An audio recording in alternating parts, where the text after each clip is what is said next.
How you doing, everybody? We're live, baby, live with the big Vito brand. And just as we said, I know we had technical difficulties last week. I know we had some problems last week, but we have the famous, the glamorous, the amazing Lisa Wilcox, and might I add, extra sexy. Lisa, how are you doing today?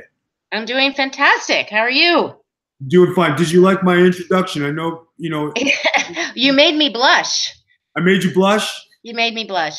Here's the thing, you're so glamorous and glowing. You come in yellow when you talk. Well, another difficulty there, but you have my voice. That's my fault. I didn't tell Lisa that it was a video, so she's got her audio going, not her video, but it's okay because we're going to ask questions. We're going to ask the questions you want to know the most. And Vito, I'm going to let you start off the interview, so I don't talk as much as you. All right, here we go. Well, Lisa, let's talk about, now I just named a bunch of things, all right, and we just talked about that. Let's talk about your looks, okay? Because you know I'm into health and fitness, and I try to keep as fit as possible. Oh.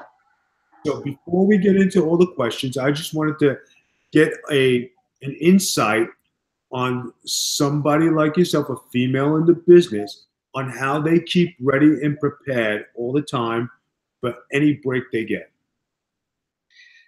So physical fitness is your question, basically? Diet, skincare.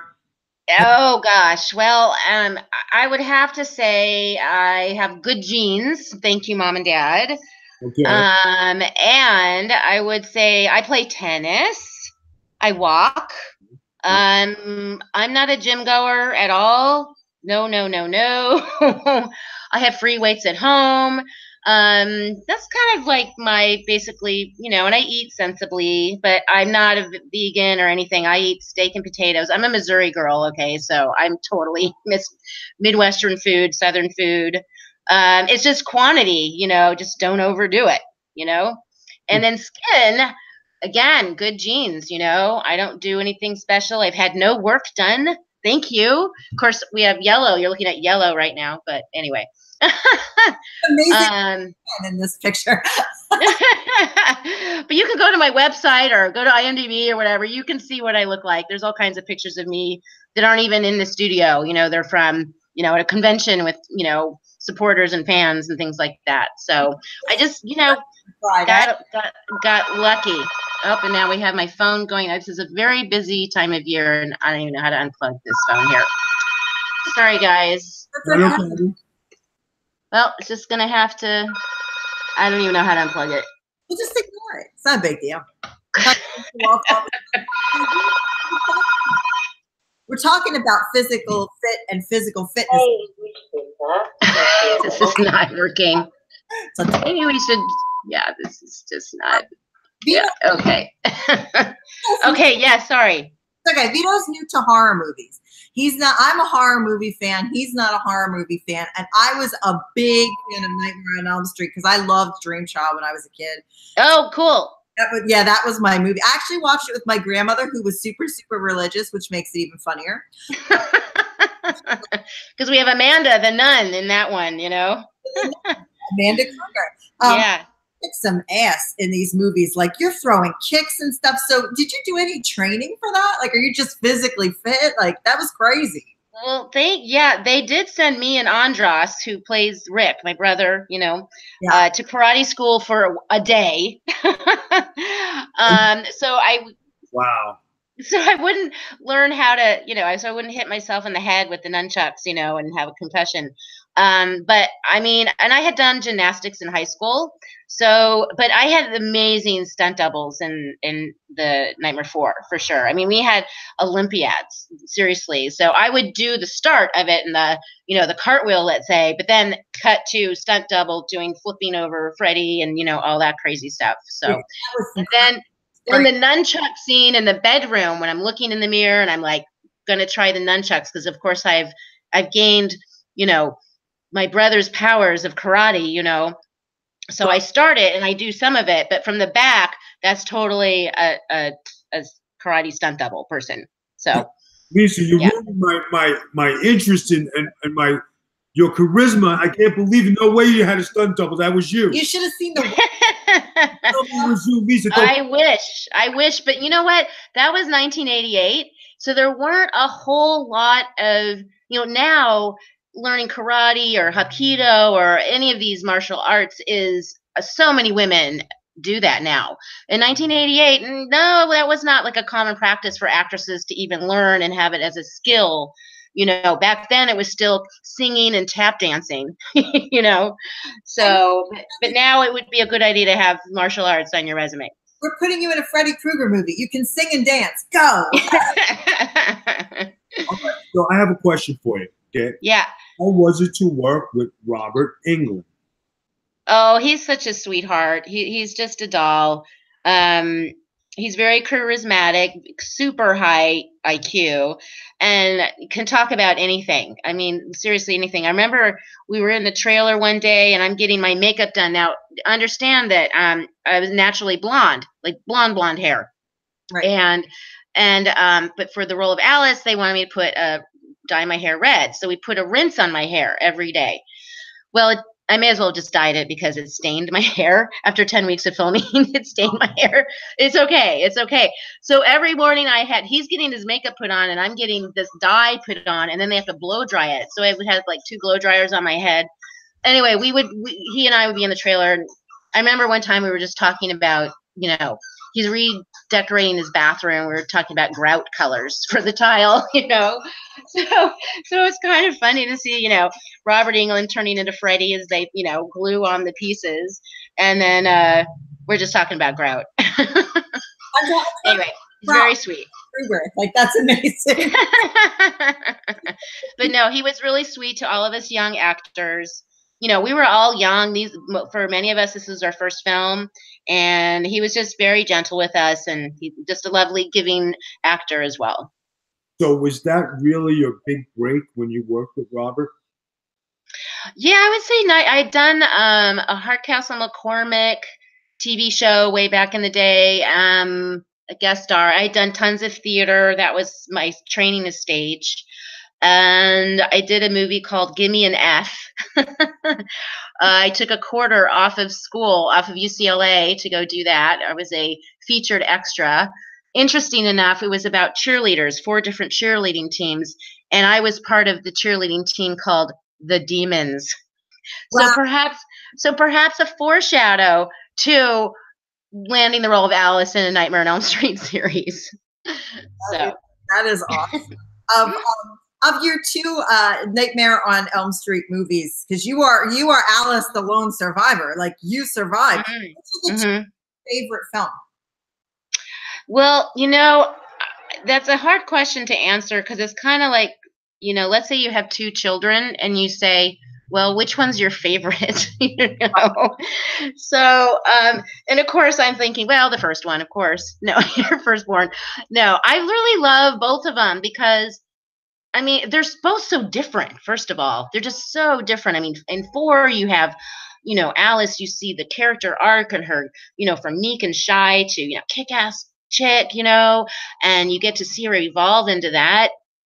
And you also have, Nightmare 4, the music is amazing, and we had great chemistry with all the characters. I love the script, And Nightmare 5, I feel, was a really brave film, especially for 1989, because of all of these social issues it was dealing with. It was dealing with bulimia and anorexia. It was dealing with teen pregnancy, abortion, all kinds of stuff, So it was just such a different script, but I love playing Alice in both of them for sure. And I think 5 is getting a lot more recognition now. 5 is getting a lot more appreciation now. I think 5 is a little ahead of its time because it was touching on these subjects that people didn't really want to talk about, that were sensitive. And now, 29 years later, it's different. And there's great effects in 5. Oh my gosh, the comic book stuff and all that, So I'm glad you love 5. I like getting the backstory of Freddy that gave you like a little bit of the insight. Because they never went all the way back. It was just like, oh, this is the guy, he did this terrible thing and he's in the boiler room and blah, blah, blah. But they went really in depth, like, okay, he's a little bit more than a terrible guy. This guy. Right. Right, right. And he didn't have the best beginning with his mother being raped by the maniacs. You know what I mean? Maniac. She was raped. I mean, seriously, that's such a crazy scene. And filming that was nuts. I mean, it was a huge set that was built. And when they lock, and there's 100 extras walking around, creepy, in their crazy, gross costumes, and I'm in my little nun, and I'm in my nun wardrobe. I mean, it was creepy to even film that. And they locked the door, and I'm like, I know it's a movie, and we're filming, but I'm like, oh God, I hope they have the key. They locked that door. I remember being a kid, and when the door locked, and your face, and my heart started bracing because. And I'm like, oh, God, she's and they're all looking at you like they're going to you. Yeah, I was the fresh meat. Yeah. I was the fresh meat. Terrifying.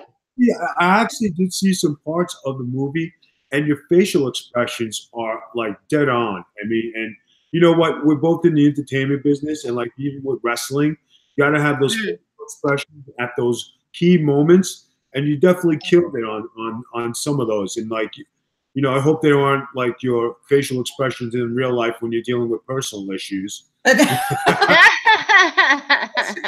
Afraid because that was scary, so I'm sure. Well, thank you. No, I mean, I really, did my best as an actor to, emulate who I saw as Alice, and how she would move and walk and talk and express, and all that. So I love being an actor. It's so fun to create characters. No, it is great because, like, you know what? And a lot of people, a lot of things that we talk about, like people ask me about acting and they say wrestling, and I tell them, you got to look at the producer's vision of what they want. You got to look at the character. Then you got to put it into your own perception on how it would come out, because this way it would become natural. Do you have the same outlook when you prepare for a role? Absolutely. And an additional, though, very, very important is backstory. Is your backstory. No. You have to have your backstory. Where did you grow up? Were your parents, were they married? Did you go through divorce? Do you have brothers, sisters? Where did you grow up? What are your happiest memories? What are your saddest memories as that character? So you have to build that background. You want to know how I was in wrestling. I was known as a heel. That means the bad guy. Okay. And I used to have these faces when I was beating up on the good guy. Ask me, how do you get those faces? Because you look like you're killing somebody. Mm-hmm. I would tell them that I would take the worst parts of my childhood and whatever was bad, I would beat that person and look at that person like that's the person. Mm-hmm. And it came off for all the years I performed, every place I went, anytime I had to be a tough guy, anytime I had to do something, I wasn't looking at the actor or the position. I was looking at the person who did these horrible things. And that's how come people thought I was really scary, because it was too real to believe you could be that angry on point. You're like a method actor almost. Yeah. Yeah, that's what I was going to say. That's totally method acting. Yeah, that's method. Yeah. Feel your role. They used some old footage of you in the movie Freddy versus Jason. Were you upset they didn't bring you back? Because I really thought that needed to happen in that movie, and they used this old footage. Did that bother you? That's a really good question, because in fact, yes, it did bother me. In fact, I heard about it, that they were doing this Freddy, and then they contacted me for me to that they were going to use this footage, so they needed I had to sign something, for them. And then I'm like, but why don't you have me do a cameo or something, this is a discussion with my agent, and she reached out to them, and they're like, okay, well, sure. If she wants to pay her own airline ticket, they filmed in Canada, by the way. If she wants to buy her own airline ticket and put herself up in a hotel, okay, we'll put her in it. Is that the most insulting thing in the world? Because that was a huge blockbuster movie that did amazing numbers, and they want you to put yourself in a hotel. And the thing is that the laughing part of that is, as basically the lone survivor of the Freddy, why would you not be there? You're the lone survivor of Nightmare on. Here they Old. You're talking to the choir here. Tell you, I know. It still kind of blows my mind. What? That is the most insulting, and I'm telling you because the most insulting thing you can do to a performer is when they have something that is great and something that came out and something that was so loved by the fan that they tell you the behind the scenes. Yeah, fly yourself in, put yourself up, donate your time. Which is absurd. You don't do that. I mean, it was like to say that. They could have just said, no, Lisa, thank you so much, but no, we already have the script written and we're just going to use these clips. Okay. So, but I guess they just thought, well, we could just say if she wants to bring herself up here, okay, we'll do it. But yeah, that was like, I'm over it. I'm totally over it. I mean, you have to get over things like that because all kinds of crazy stuff happens in this business. But yeah, that's the story. People that, out. You got to see them at conventions. At conventions, I mean, do you let your nails grow and sharpen them up into points and then do the cat scratch? I would. Yeah, not worth the energy. Not worth the energy. And go for another round. Right. Don't feel bad, Lisa. Every once in a while, we're sitting here watching wrestling on a Monday night, and Vito pops up on the screen, and they don't even ask his permission. Oh. On TV for 4 weeks last year, and he didn't get a dime. They didn't ask. Oh, bad. I do get some residuals though from Freddy versus Jason, whatever piece of paper I signed. But it's nothing like if they actually had me in the freaking movie, Probably anyway. like to act with Robert again, and it also brings in that that Jason, that Friday the 13th element, which creates pretty much like the ultimate in slasher horror movies. And you are the lone survivor of Nightmare on Elm Street. That made a lack in the film to use. Yeah, I think it would have been an improvement too. Yeah, so thank you. That's great. If you ever think right, and they had to do something with Nightmare on Elm Street, they could always do something with a new cast. And here you are sitting in this house in a rocking chair with white hair, and they make you this. And here you are just rocking, and you're inviting people to your home. And then it kind of reenacts what happened at A Nightmare on Elm Street inside your house. Like she's telling the tale. Exactly. I like it. I like it. Like they did in Titanic when the lady told the story. Yes. Yeah. That's exactly what I'm. Yes. I love it. That's a great idea. That is a good idea. I don't want 10%. I only want 3. What do you want? Is Tom gonna want a script thing in here too? He's gonna be like Vito. And I don't want to fly airlines. I definitely want to fly an American. So. The South. I'm gonna go with the Southwest. Now, were you always a horror movie fan? Oh yes. Oh yeah. My first thrilling as a kid in grade school. Okay, how you used to be able to buy books, like extra books, fun reading books and stuff. Oh. And but I loved the library.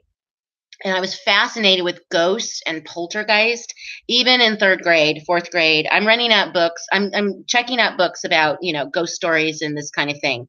The first novel I ever read was Dracula by Bram Stoker, the original Dracula. I think I was 10 years old when I read that. And I read it literally. So I'm from Missouri, right? And cold winter night, and we have electric blankets. So I read that novel under the covers with my electric blanket light. Okay. I tried to keep it hidden, from my family, that I was all into this Baroque stuff. So, yeah. And then later on. You got some good answers here. I'm asking some.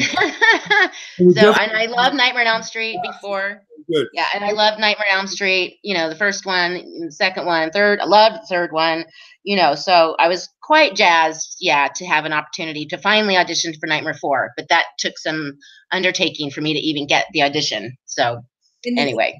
That horror was huge. The slasher horror was a huge deal. Like I remember growing up, that was like, Freddy Krueger movies on. Everybody was at the TV. That was like Freddy was the man. Freddy was the man. I liked Freddy better than Jason because Freddy had a personality. Even though horrible. He had this like personality you could laugh at, as opposed to Jason that just came and slashed you up, and that was that. Freddy, the joke, then he slashed you up. And I like that. I like and that. Freddy, you don't see a lot of blood in the Nightmare on Elm Street movies. No. You don't see a lot of blood. You know, you've got these, it's very clever. You've got, you know, Debbie, he turns into a cockroach, right? Right. Then we have Sheila, who dies of an asthma attack, you know. Then we have, you know, you don't, even when Ken Sagos' character at the beginning of 4, in the cars, that huge scene, the world of cars, Right. and cars go crazy and stuff, and then Freddy does stab him in the stomach, but do you see blood squirting around? No, you don't see any blood. So all of the Freddy Nightmare movies are just clever, and his wit, and it just draws you in, because it's like he's like a real person in a way, you know. A cerebral killer. He's very smart. He's a cerebral killer. Yeah. He attacks your fears. He attacks your fears. Yeah, he's more mental, and then at the end he's physical. So that's what a good, well-rounded villain, I think. Vito, we have a question in the chat. You want to go ahead and read that from the Reverend? When is this Scream Queen documentary coming out? And is she in it? Yeah, are you in the Scream Queen documentary? Oh, well, I haven't done it yet. I know I'm being introduced into the Scream Queen Hall of Fame. Wow. Okay. Congratulations. Yeah. I'm jealous. Yeah. So, but I don't know about the documentary. I haven't done it yet. I don't know. We got to look into that. We got to get you ready. I guess so. Another question. Now that you mentioned all this about Freddy Krueger and Jason, right? And being that you were the hot mama on set, and you were scared to hell. If you would give me a choice, who would you marry, Freddy or Jason? Maybe Jason, because he doesn't talk. There you go. Okay. So I would too. He's quiet. He doesn't yell much. He would treats her well. Like exactly. I would run the house. I would rule, right? Yeah, like campground and a lake. He wears a mask. Beautiful. Like you gotta think about these questions, you know. Well, Lisa, I have an answer to your question. They say it's listed on Wikipedia that it'll come out in 2019, but they did not give a day. So just for your records and your agent. Okay. I will check it out. I our horror people tweeting you. We got a lot of them. I love it. Over there for you. Let me break. I shut that down. I apologize to you. I think we're coming to your project now. All right, here we go. Here's another good question. Tell us a little bit about your upcoming role in the church. Ooh, well, very excited because it is being released in theaters tomorrow, Friday, October 5th. You can go to lemley.com and you put in your zip code and it'll tell you where it's playing. But it is all over the country. It's a limited release right now. But I'm not a good girl. So the church terrorizes me. So this role, I'm pretty much running around scared half the time, which is a completely different kind of role than like Alice in Nightmare on Elm Street, right? Yeah. Alice didn't. Yeah, Alice kind of confronted, and this role that I play of Joan Laurel's, she's just like, what the hell is going on? And I'm scared, and I'm sorry, that kind of thing. So, but it's a really fun film. It's a PG-13, actually. And it's a thriller, and it was great to work with Bill Moseley. So awesome. And he and I are going to be at the Lemley in North Hollywood tomorrow night. So very cool. And you guys are doing a meet and greet as well, aren't you? Yes, we are. Yeah. Yep. Let me ask the next question from the chat. We have our own brand member, Virtue, is in the chat. He wants to know, Lisa, what are your thoughts on Rob Zombie films? He thinks he gets undeserved criticism. And what's the likelihood on you actually working on one of Rob's films? Oh, wow. I I think he's criticized too much as well. I do. I think he's quite brilliant.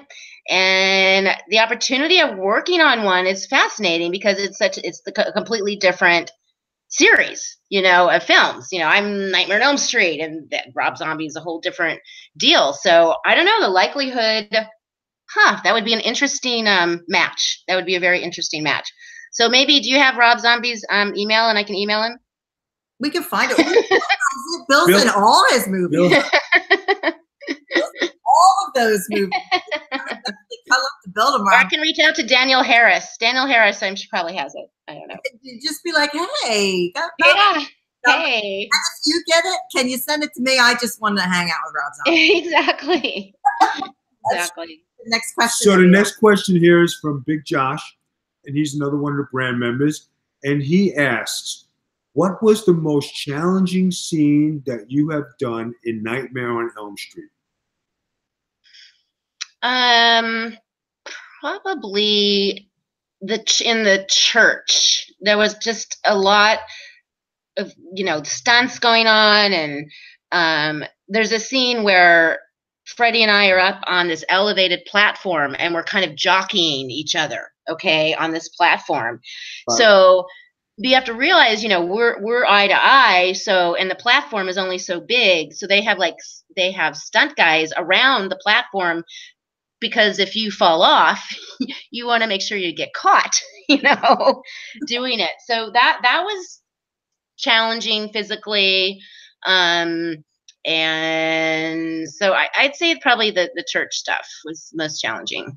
Yeah. Yeah, I remember you guys doing the fighting on the scaffolding part, like the boiler room type scene deal. Yeah.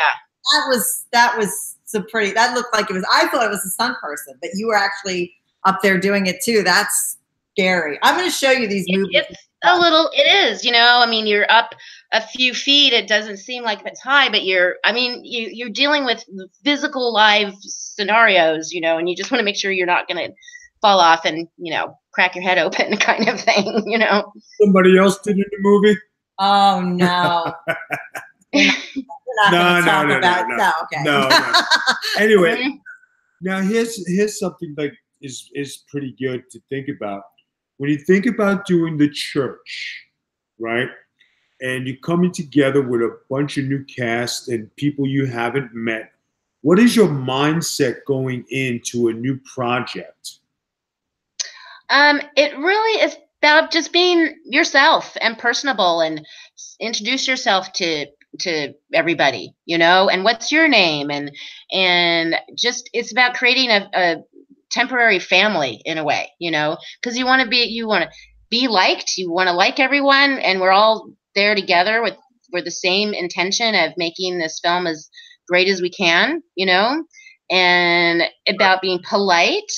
And, some actors don't want to rehearse lines, so it's just like, hey, do you want to rehearse lines or not? It's fine with me, whatever. And, usually say, oh, yeah, let's do that, but it's just about, going to a party where you don't know anybody, right? Mm-hmm. And you smile and you're friendly and open and also just grateful to be there, Now, I think like when you get into a situation like that, I mean, you've been in the movie business a very long time, and it's the same thing with the entertainment business, wrestling. And a lot of times you find that people don't check their egos at the door, and they bring their resume to the job. Well, I really have to say there's only one experience I had on Murder, She Wrote, an episode I did of Murder, She Wrote. And so it's a group scene, and we're doing like the blocking rehearsal. And so I've kind of picked the position of how I want to stand, how I want to hold my arms. I think I was crossing them or half crossing them or something. And this actress in this scene, she's like, I already have that position. You're going to have to change your way you're doing with your arms. I was like, wow. Okay, Miss Bitch, you know what I mean? And I mean, I was really, that is the only time in all the projects I've done, even theater, where I find that actors in general have been just really cool and sweet and nice, and again have the right intention. Let's make this as good as we can, you know. So I would have done. I would have went first, did it, and then let her change the thing. With a finger and said, "Is this position okay for you?" That's right. I know, and quite frankly, it's the director who's going to say, "Hey, both of you, you know, hey, so can you do this? You know, can you just put your elbow on your hip instead of that, or whatever?" It's up to the director to look at the visual that he's seen, how the scene is blocked, how people are standing or sitting or whatever, you know, what we're doing, and it's up to the director to talk to the actor, not the actor to the actor. Yeah, not cool. Was Vito super polite and friendly on the set? He's usually very friendly on the set. Oh, good. The way to be. Enormous. No ego. No ego. Wow. No, everyone there is as important as the other person. Everyone there. It's an ensemble. I always look at it that way. The one thing that I liked most about doing films, and I don't know about you because, like, you know, but this is something that's good practice. When I go and I meet my coworkers, I like to pick their brain, ask them questions, look at their mannerisms and how they carry themselves and how they perform. You find that you do the same thing when you go to films, and have you done this in your career? You mean actually watching a film? Well, watching the actors interact. Now, I would say, who's the most famous actor you were on set with? I'm not making you choose the best. I'm saying, who's the most famous? Mark Hamill. Oh, and George Clooney. Okay, George Clooney. Let's take George Clooney. Now, were you shy? Did you ask him questions? Did you watch him prepare? Did you watch him work to gain some knowledge on how you could be better in the film? Oh, always. I mean, that's why I love people watching in general, how people walk and move their head or their arms, or how do they swing their arms when they walk or run, or, you know, are they a little pigeon-toed, or are they more duck-toed, or are they, you know, because it's just gathering a library of, you know, traits, you know, to store away, you know, to use for a character, you know. Like George Clooney, he is, oh my gosh, sweetest thing in the world. Super, super sweet. No ego whatsoever. Just so down to earth and just adorable. And then when we have breaks and stuff, we would chat and stuff like that. Now, Mark Hamill, I was so nervous. Because I love the Star Wars movies, and oh my God, I was like, Luke Skywalker, oh my God. I couldn't sleep the night before the first day of filming. I mean, oh my gosh, it's like, are you kidding me? It's Luke Skywalker. Anyway, I was so nervous. And at the first day of filming, I had a ton of scenes and lines and stuff like that, and I really had to like take deep breaths and like calm myself down, you know. And then and the first day of filming for me, it's always like going to the first day of school, you know, and it's hard to sleep, and I have 2 alarms on, make sure the alarms go off, you know, wake up in time and all of that, because it's so exciting, you know, I get to be on set, and oh my God, I'm going to meet these actors, and it's so cool. But at the end of the day, Mark Hamill, at the end of the day, seriously, he's like, again, so down to earth, so cool, so sweet. And we used to watch, he loves The Simpsons, so he had this huge collection of The Simpsons. So he would bring them to set, and we would sit in the trailer and watch Simpsons episodes together. Awesome. Yeah, and then at the end of filming, my kids were huge into Star Wars, and Mark had me, my husband, and my kids over to his house and his wife. We swam in the pool. We hung out on the patio, and I mean, it was awesome. One little fun story there. So Mark and his wife had 3 children. I had 2 boys. They were like 3 and 7 years old at the time, and there was a bowl of cherries on the patio table, you know, on the table that we were sitting and chatting at and stuff. And well, my 3-year-old, turns out he really likes cherries. And I look over, and about a third of the bowl is gone. Maybe half of this big bowl of cherries is gone. And my youngest proceeds to vomit all over the patio. And Mark was so, and his wife were so cool. They were just like, they're like, oh, no big deal. And Mark, there's a hose there, and Mark just gets the hose and hoses it off the patio. You can tell he's a dad, because dad. Yeah, because he's a dad. He's like, whatever, So anyway, again, I've had just wonderful. There's just wonderful, sweet, kind, down to earth actors out there that I've had a pleasure to work with for sure. Mark Hamill is such an amazing, vast actor. I love when he does voiceover work, because I love his work as Joker on Batman Animated. He really portrays what you would think while reading a comic book the Joker would sound like. No, he's just great. Yeah, he's amazing work. So whether it be, acting in front of the camera or voiceover work like behind the camera, anything he does just comes out amazing. Yeah, he loves voiceover work. He loves voiceover work. In fact, this movie that we did together was called Watchers. There were 4 Watchers. We did the 4th Watchers. And it was also called Watchers Reborn, which is based on a Dean Koontz book called Watchers. And interesting enough, I actually read the book Watchers when I was filming Nightmare on Elm Street 4. And then, 7 years later, I'm doing Watchers 4 with Mark Hamill. Anyway, it was pretty awesome. So, and because Nightmare 4 is the closest related, Watchers 4 is closest related to the original book that Dean Koontz wrote. Where was I going with that? Oh, well, the thing is, your comic books. Yes, this is when, at the time, he created something called Black Pearl, which is a comic book series that he created. And I still have the 5 comic book series and stuff. So anyway, yeah, he loves comics. No, very cool stuff. Very cool I stuff. have to settle a debate. I'm having a debate with a friend, and I hope he's watching right now. I know I'm right. Were you on an episode of Boy Meets World? Yes. I am the winner. I might have done even a couple. I think you were in one episode, but he was maybe one, and I was the cute teacher's girlfriend. Oh yeah, the cute teacher. Yeah. And they also brought me back, and I did voiceover work for them, like the TV announcer on the TV or something. I did voiceover work for them too. Yeah. So you won. I won. Hey, I won. Give me 5 on that. I have another question in the chat. They said, did you ever think that they would still be talking about this movie Nightmare on Elm Street? Nightmare on Elm Street.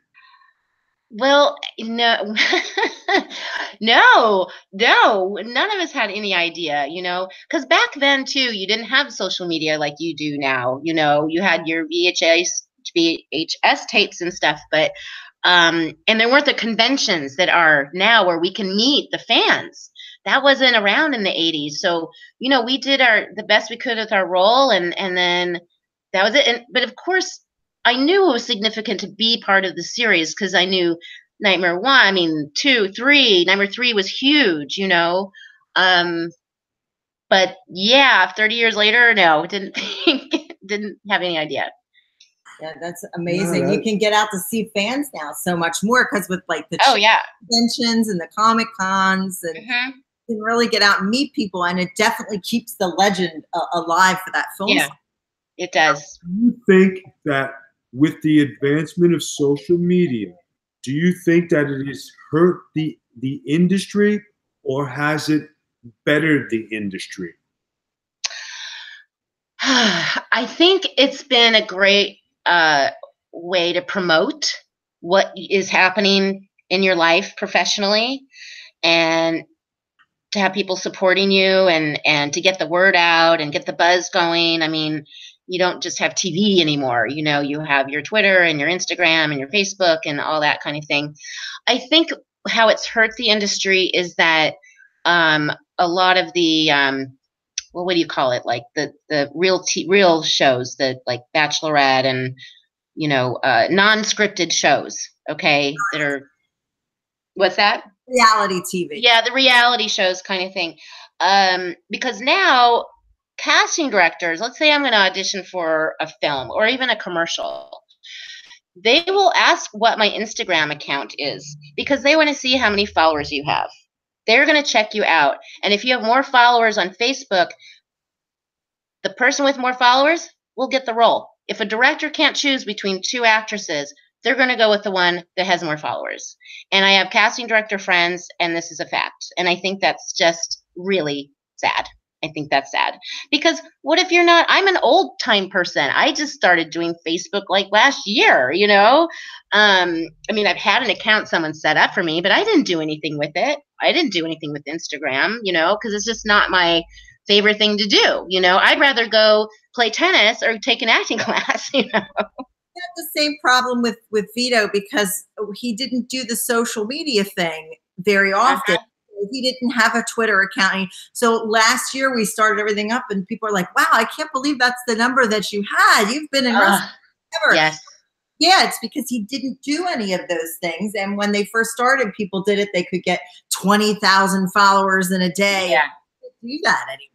Yeah, you can't do that anymore. Exactly. So these people early on have like 1 million followers, but now, yeah, forget it. You can't get that anymore. And then you got to buy and promote, spend money to promote yourself and blah, blah, blah. And then you can have followers that aren't even really followers. They're just bought followers. You know, I mean, I think it's rather atrocious. We do a YouTube channel, but we focus more on our audio podcasting, and we do a YouTube channel. And because they're constantly changing the algorithm, we can have where we get 1,000 people and the next month we get 16.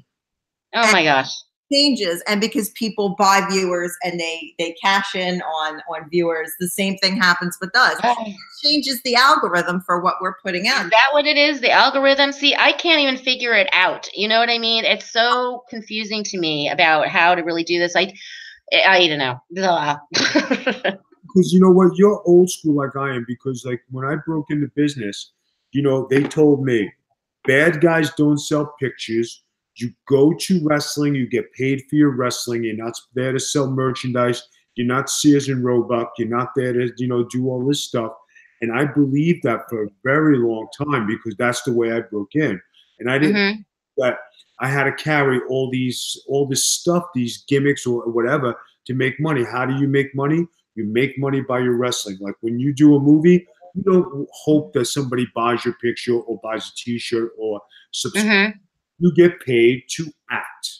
How you make your money. And the game changed, unfortunately. But at least it still keeps everything you've done out there, where previously it was a VHS cassette.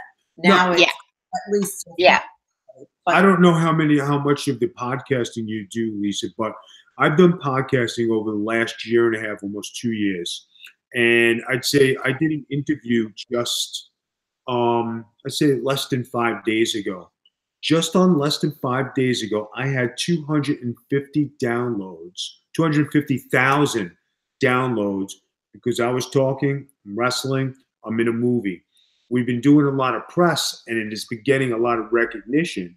You wouldn't believe like the way that the internet and all the social media has projected this to put the movie and put everybody, you know, over. Like when I say, you know, when they ask me who's starring in the movie, I said Ben Mosley, Wilcox, Tim Howard, you know, and name a few other names. But I'm losing you a little bit. Can you hear us now? Can you hear? I can hear you. All right. Okay. So like when you're doing stuff. There you go. All right. So when I'm doing stuff like that and you name the names and it boosts the movie, and it's a great thing because like you know that you're getting out there and you're doing advertising for the movie and for the group. Now, being with that said, like today's podcast, that'll go on all our networks. So a lot of people will get to know and at least listen to Lisa Wilcox. They get to hear what you have to say. It's great to be in touch.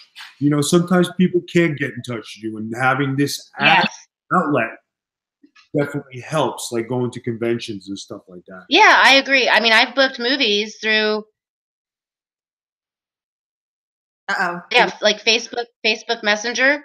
I mean, I've booked movies that way. So yeah, that is awesome. It's another way and then I say, sure, here's my agent information and you can do it. But I get asked, and legitimate films too, you know, like, you know, so it is a nice avenue for that. People can get in touch with you.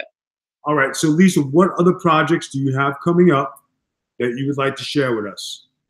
I have a yes. I filmed a movie called The Bloody Man in Kentucky this summer, and Tuesday Night is also in it. She reprised the role of Kristen in Nightmare 4, Patricia Arquette's role. We don't have any scenes together, but we're in the same movie, and that was pretty awesome. Can't talk about what it's about or anything yet. And then I have another one that's called the Mansfield Killings, which I'm cast in, and also I'm associate producer on. So we actually we're doing some test shoots, and I've been behind the scenes. Very interesting, and we actually did a casting for the 2 test scenes we're doing. We need 3 actors, so but it's about actually, and I ran the camera during the audition and got to see all these actors come in and audition. It was fascinating. It was absolutely fascinating. It's also a lot of work. This producing stuff is a lot of work. Oh my gosh, but I love it. I'm loving it. So yeah, so those 2 I can talk about, but I have some other ones. Kecksburg. If you go to my IMDb, Lisa Wilcox, or my website, Lisa E. Wilcox. I know that throws people off because when they look for me, they look for Lisa Wilcox, but my website is Lisa E. Wilcox. Anyway, you can see some more stuff going on there too. So there's just quite a few projects. Yeah. And the church is coming out tomorrow. So where can everybody meet you with the meet and greet, just so they have the information again? Yeah, it's a North Hollywood Lemley in the theater arts in the district in North Hollywood. The Lemley at 9:55 p.m. The show starts, but meet and greet is probably around 9:30, I would say. So, and Bill Moseley is planning to be there as well. But it's playing all over. So Dallas, I've had friends say, "Oh, I found it in Dallas and Chicago and Philly and New York and everywhere." So it's pretty cool. And Vito, you are going to be at Disney Springs tomorrow. Yes. At 7 p.m. at the AMC there. So yeah, I think everybody, like, where there's people, I know that the producer, Dom Frank, and some of the other cast are going to be at the Philadelphia location. You and Bill are at the Hollywood location. Vito's at Disney Springs AMC, and we'll be there at 7 p.m. and we have some stuff to give away. We're having a big party meet and greet there. Oh, fun. Excellent. Oh gosh. Well, I'm excited. We'll see. We'll see. I'm very excited. I'm excited too for you guys. I think it's going to be a good time, a good showing tomorrow. Guys, if you want to get tickets, you can go right now. They're available on Fandango. So go to fandango.com, look up the church with your zip code. You'll be able to buy tickets. I know that here in Orlando, there's a 2 p.m. showing, but Vito and I will be at the 8 p.m. showing. Great. Doing the meet and greet at 7, and I'll be giving away T-shirts and posters. And neat. You have merch. You have the church merch. You got church merch. Church merch. Oh my gosh, I don't have any church merch. Darn. Anyway, he's gonna get me some, but oh darn! If I had it, I would give it away too. Well, Lisa fell off a truck. That's how it happened. Well, my church poster just came literally like an hour ago from FedEx. Oh, we just got those today too. The church. Yeah. We beautiful poster. We got some handbills and some T-shirts and some. We got. Yeah, he's sending me some caps because I'll wear the cap. I like to wear baseball caps. Oh wait, you're getting caps? Oh, I want a cap. Oh. I gotta have. I wonder if he has trucker caps. Like I like. Right. I'm a trucker hat chick. Hey, Lisa, are you on the chat on Facebook, like the church chat? Oh, you missed it. I don't even know how to do that or what it is. Sorry. I'm so lame. Hello? Oh, no, I lost you guys.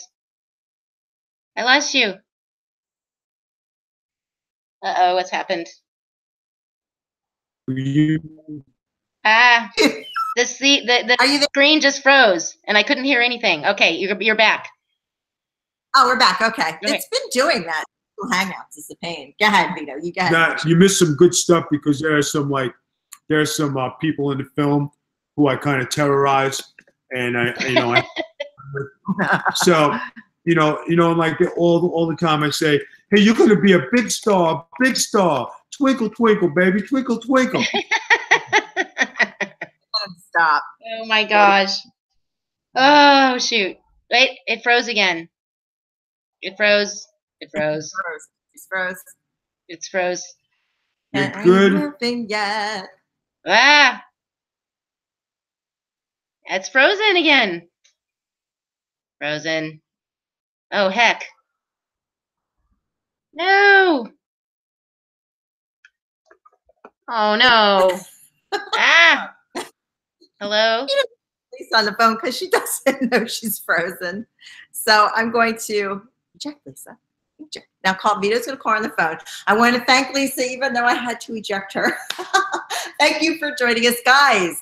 We're going to be at Disney Springs tomorrow. Big Vito is going to be signing autographs. I'm going to be giving out shirts and posters and other memorabilia and things from the movies. So if you are in the Disney Springs area tomorrow night, 7 p.m., showing of the churches at 8, we will be there. It is free to come and join the fun for the pre-show, but please buy a ticket. Go to fandango.com. You'll be able to purchase tickets there with your zip code. This is a 2-week limited engagement for the first 2 weeks. Then it's going to expand to other theaters, so be patient if it's not in your area. It will be soon. So thank you guys for joining us tonight. I'd like to again thank Lisa Wilcox. Vito ran away. But I'd like to thank him too, and hopefully we see you guys out tomorrow for the big showing of the church AMC Theaters. Bye-bye.